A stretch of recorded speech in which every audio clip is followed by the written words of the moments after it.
And I think it was literally my first time being in an Anglican church. And I walked in, I was like, okay, this is a vibe, this looks pretty cool. I like the songs, I like the speaker. So I just kept on coming back.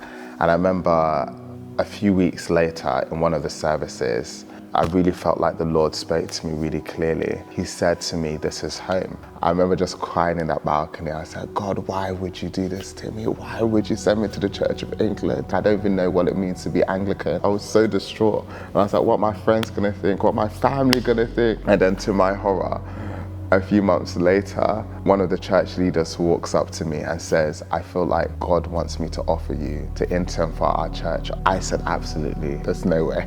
There's no way I'm doing it.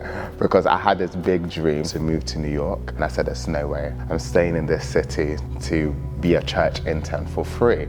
And I'm an economics major. There's no way I'm doing that. I declined it, but started having these dreams. And I started having these dreams of being an intern. And I was literally horrified. There's one day after I had another dream, I woke up and I literally shouted, God, I don't care what you do. You can't force me to stay in this city. I will not stay. And I was so angry, I ran to Starbucks to get myself a coffee to calm myself down. I don't even like Starbucks, but that's how angry I was. When I went to Starbucks, there was a guy standing in front of me, and I've never spoken to this guy before. He turned around and he looked at me and he said, Wole, why are you trying to run away? I was just shocked. And he said to me, do you know what happened to Jonah? And when he said that to me, I instantly just got a picture of food being pushed towards me on a silver platter. And I instantly knew what it meant. Like being a university student, everyone, even my Christian friends, were thinking, what's next for me, what's next for me? The Lord was literally saying, here it is, like making it so accessible for me. In the picture, I was literally turning away. I was like, there's no way, there's no way. I wanted nothing to do with it because it's not what I wanted. But I knew that, okay, the Lord was making it this easy for me to like step into the next thing. It seems like the request to give your life to Jesus wholeheartedly, to give everything to Jesus, seems like an unreasonable request. And I think it's only unreasonable if Jesus doesn't promise to give you everything.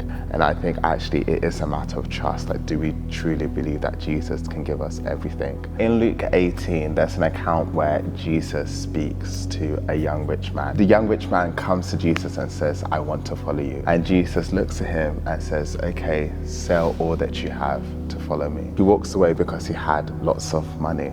And I find it really interesting because in that account, Jesus doesn't say, oh, I'm just joking, only give me half of what you have or a quarter. Or Jesus doesn't act like his request is unreasonable.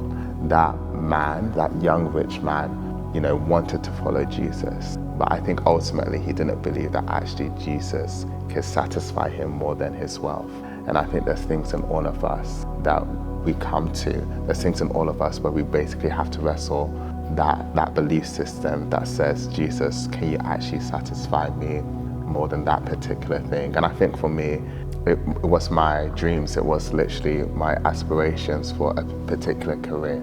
It was, Jesus, can I trust you? Do I trust that you will satisfy me more than me living the aspirations of my particular career?